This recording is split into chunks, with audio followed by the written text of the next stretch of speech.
जय acidic शेतकरी मित्र हो, प्रश्न तुमचे उत्तर आमचे या सदरामध्ये आपलं स्वागत आहे।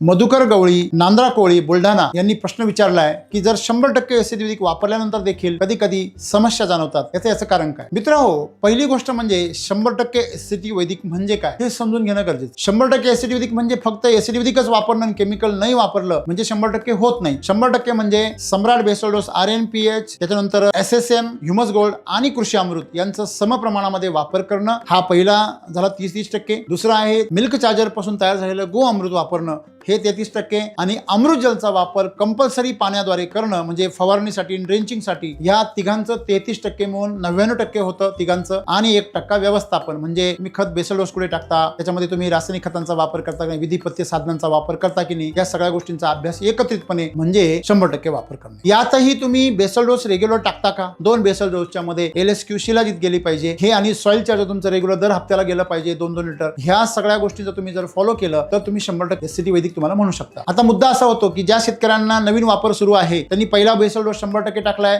आता 1-2 महिने झाले तुम्ही 100% वापर करताय, परंतु तुमची माती जर नापीक असेल तर ती सुपीक होण्यासाठी किमान 3 बेसल डोस घेते। मग ती 3 बेसल डोस 3 पिकांमध्ये घेईल किंवा एकाच पिकामध्ये 3 बेसल डोस घेईल। जसं एखादा फळबाग आहे त्याला सलग 3 बेसल डोस लागतील। तर अशा प्रकारे तुम्ही 3 बेसल डोस होईपर्यंत जर संयम ठेवला आणि सातत्याने वापर चालू ठेवला, 2 बेसल डोसच्या मध्ये LSQ शिलाजी ट्रीटमेंट करत राहिलात, अमृत जलचा रेग्युलर वापर करतायत, अशा परिस्थितीमध्ये तुम्हाला समस्या जाणवणार नाही। आणि नवीन असल्यामुळे तुम्हाला पाठीमागे तुम्ही रसायन वापरलेले, शेणखत खराब दर्जाची वापरलेली आहे, कोंबड खत वापरलेले आहे, अशा परिस्थितीमध्ये तुम्हाला त्रास होऊ शकतो। कधी तुम्ही जैविकचा वापर खूप केला आहे, अशा हिस्ट्रीमुळे 100% एसिडिक वैदिकची सुरुवात करून देखील समस्या जाणवतात। पण ह्या समस्या तुम्हाला 3 बेसल डोस पर्यंत जाणवणार आहे। 3 बेसल डोस नंतर एकदा तुमची जमिनीची सेंद्रिय कर्बाची पातळी जेव्हा 1% पुढे पार करते, तिथून पुढच्या काळामध्ये समस्या येत नाही, तुम्हाला उत्पन्नाचे नवीन रेकॉर्ड्स तयार होतात। 100% एसिडिक वैदिकचा अर्थ आपण समजून घ्या। दुसरी गोष्ट, जर सुरुवात केलेली असेल तर 3 बेसल डोस पर्यंत आपण संयम ठेवा। पण जर आपल्याला समस्या येतच असतील तर अपवाद म्हणून तुम्ही मला संपर्क करू शकता।